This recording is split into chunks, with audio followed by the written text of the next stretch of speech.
8 сакавіка, міжнародны дзень салідарнасці жанчын у барацьбе за свае правы. Але для многіх беларусак гэты дзень праходзіць за кратамі.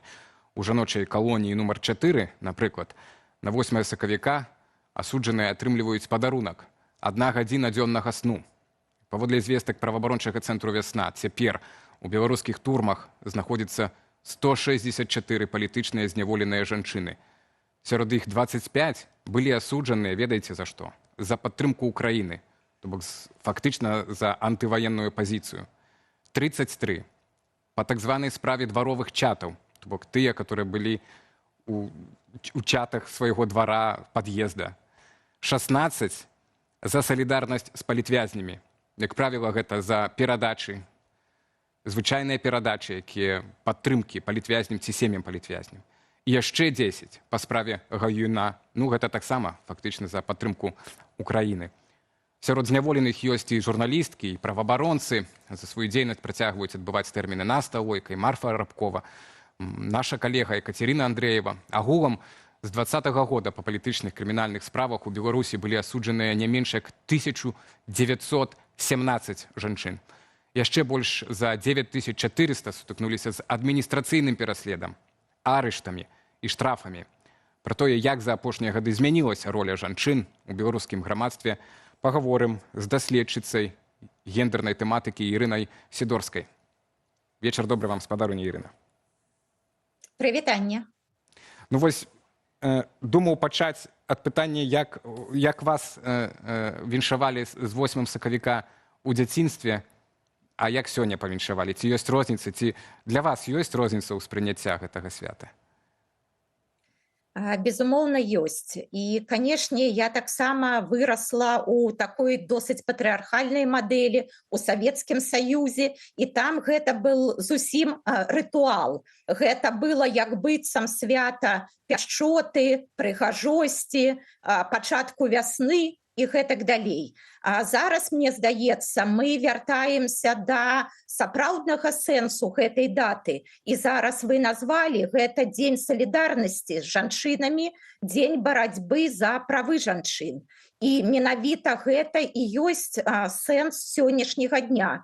І мне вельмі прыемна, што і ў такой персанальнай камунікацыі, і ў камунікацыі ў сацыяльных медыа, безумоўна, сёння значна больш, нават, я б сказала бы, не віншаванняў, а менавіта, можа, пажаданняў і абяцанняў з боку мужчын падтрымліваць жанчын у барацьбе за іх правы. І ўсё ж такі словы пра тое, што жанчыны – гэта, безумоўна, моц, і жанчыны павінны мець правы, павінны мець магчымасці, і павінны, і мы ўсе змагаемся за тое, каб усе людзі мелі роўныя правы, і жанчыны тут не выключэнне. Гаспадарства, мужчыны чулі, вось якімі тэзісамі можна віншаваць, так, база, віншаваць жанчын сёння, так, правільна.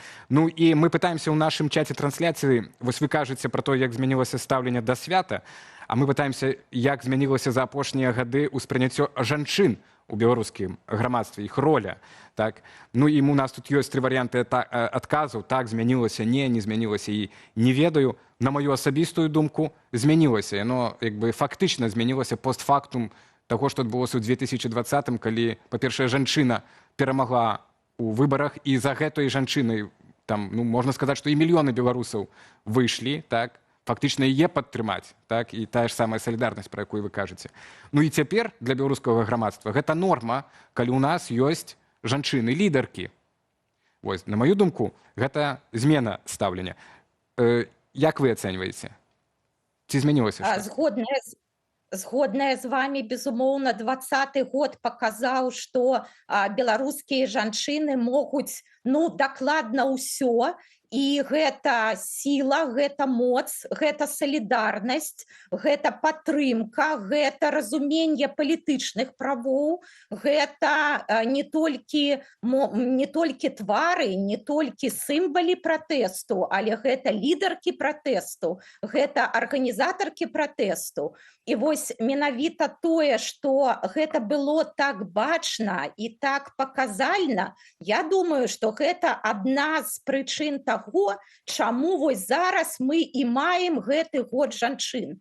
Што я маю на ўвазе? Лукашенко не можа ні ў якім разе перагарнуць старонку, яму вельмі не падабаецца вось гэты сучасны вобраз беларускіх жанчын, жанчын у 20-м годзе, жанчын пасля 20-го года, і вось усе яго спробы гэтага дзяржаўнага года жанчын, гэта спроба перапісаць вобраз жанчын, вярнуць жанчын да іх як бы такой традыцыйнай ролі. Быць маці, быць памочніцамі, быць працаўніцамі, але галоўнае быць лаяльнымі уладзе і персанальна Лукашэнке, не быць вось такімі крытычнымі, не быць патрабавальнымі, не быць са сваёй думкай, са сваёй пазіцыі, а вярнуцца вось да такога да такога традыцыйнага, да такога лаяльнага вобразу, як хацела бы сёння ўлада. Але, гэта не атрымаецца. Пабачым, але што атрымаецца, спадарыня Ірына? Па логіцы падзеі атрымаецца некая сумесь. І мне здаецца, вось гэтыя наратывы такія, некім сярэднявечныя, так, ці там мінулага стагоддзя, афіцыйныя, яны будуць змешвацца вот з гэтымі неафіцыйнымі, і нешта ж з гэтага атрымаецца, і жанчыны ў Беларусі будуць і такімі, і такімі. Зразумела, грамадства ж неаднароднае, мы ўсе розныя, і безумоўна, і жанчыны, і мужчыны па-рознаму глядзяць на ўсе пытанні, на ўсе сітуацыі, якія ўзнікаюць у грамадстве. Канешне, было б добра, калі б у Беларусі, як у усялякай нармальнай краіне, былі б сацыялагічныя даследаванні, якім можна было б давяраць, каб гэтыя даследаванні правадзіліся сістэматычна, каб мы бачылі дынаміку, каб мы з вамі зараз вось не рабілі гэтыя як бы свае ўласныя ўяўленні, а маглі б абапірацца на дадзеныя гэтых даследаванняў, на лічбы, але зразумела, што так, ёсць частка грамадства, якая, вельмі тут прагрэсіўная, вельмі сучасная у сваіх падыходах. Ёсць частка грамадства, якая прытрымліваецца досыць кансерватыўных роляў, досыць кансерватыўных уяўленняў. Гэта таксама зразумела. А ёсць частка грамадства, якая вось слухае, напрыклад, нашу перадачу і задумваецца пра гэта. І як бы, калі атрымлівае новую інфармацыю са сродкаў масавай інфармацыі, з сацыяльных сетак, там, з нейкіх твораў мастацтва, з масавай культуры, як бы пераасэнсоўвае, перагледжвае нейкія свае уяўленні пра сучасныя ролі мужчын і жанчын.